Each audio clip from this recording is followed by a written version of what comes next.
ដោយសារឡានមួយគ្រឿងបើកkiaបណ្ដាលឲ្យបរមម្នាក់ហ្នឹងគឺរងរបួសដាច់ដៃនិងដាច់ជើងនៅចិត្តនឹងតំបន់សេដ្ឋកិច្ចពិសេសរោងចក្រដាំពោបងប្អូនយើងឥឡូវឡានហ្នឹងគឺដាក់មេប្រូចបាត់ទៅហើយ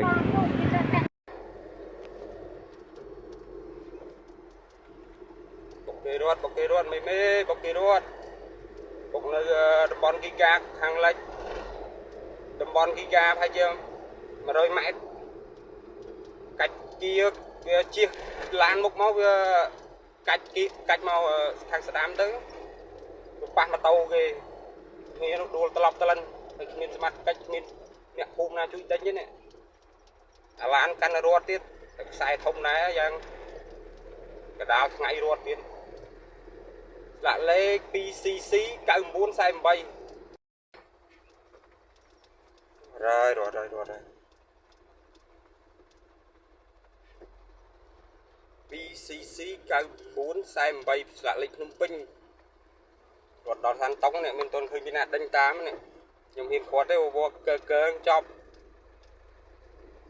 បាយដល់ទាំងខ្ញុំចប់នៃចរាចរណ៍នៅភូមិលំពោភូមិស្វាយវៀនស្រុកពងរងខេត្តស្វាយរៀងដោយសារឡានមួយគ្រឿង